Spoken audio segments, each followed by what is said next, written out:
ప్రతి సంవత్సరం నవంబర్ నుంచి జనవరి మధ్య ఏదో ఒక టైంలో ఏపీ ప్రభుత్వం నెల్లూరు జిల్లాలో ఫ్లెమింగో ఫెస్టివల్ ప్రారంభిస్తోంది. ఎక్కడో రష్యా, సైబీరియా నుంచి వచ్చే ఫ్లెమింగో పక్షులు సముద్రాలు దాటి నెల్లూరు వచ్చి అక్కడ చిన్న చిన్న దీవుల్లో గుడ్లు పెట్టి పిల్లల్ని పొదిగి తిరిగి విదేశాలకు వెళ్లిపోతాయి. విదేశాల నుంచి సంతానోత్పత్తి కోసం 2 నెలలు సుదూర ప్రాంతం ప్రయాణించి తిరుపతి జిల్లా దొరవారి సత్రం సమీపంలోని నేలపట్టుకు చేరుకుంటాయి. అయితే ఆదరించాల్సిన ప్రభుత్వం వాటి పట్ల గత 7 ఏళ్లుగా నిర్లక్ష్యం వహిస్తుండటంతో పక్షుల రాక సంఖ్య తగ్గింది.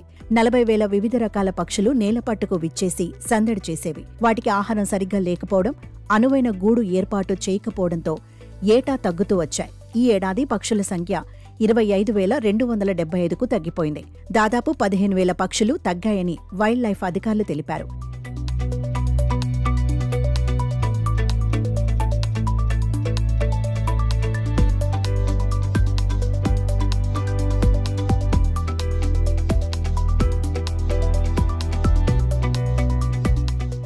సెప్టెంబర్లో నేలపట్టుకు చేరుకున్న పక్షులు గూళ్లలో గుడ్లు పెట్టి తమ పిల్లల్ని పొదిగించుకుని కొంత పెద్దయిన తర్వాత తిరిగి ఆయా ప్రాంతాలకు వెళ్లిపోవడం ఆనవాయితీ.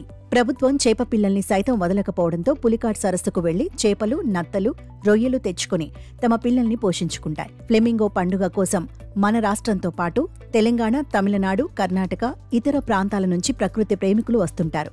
తాజాగా జనవరి 1న 16,000 మంది వచ్చారు. ఈ 3 రోజుల పండుగకు 5 లక్షల మంది పైనే వస్తారని అంచనా.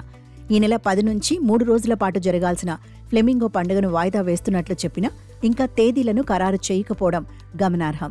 Nigeria, Siberia, Burma, Bangladesh, Australia, Pakistan, Kazakhstan, Nepal, Kathmandu తదితర దేశాల నుంచి ఈ వలస పక్షులు తిరుపతి జిల్లా నేలపట్టుకు వస్తుంటాయి.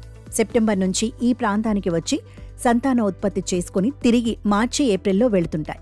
ప్రస్తుతం పెలికాన్లు 16,000, నత్తకుల్ల కొంగలో 5,000, తెల్ల కంకనాయలు 1,550, తెడ్డుముక్క కొంగలో 175, నీటికాకులు 3,000 వచ్చి ఉన్నాయి. పెట్టిన గూళ్ల ప్రకారం ఫారెస్ట్ వైల్డ్ లైఫ్ అధికారులు వీటిని లెక్కిస్తుంటారు.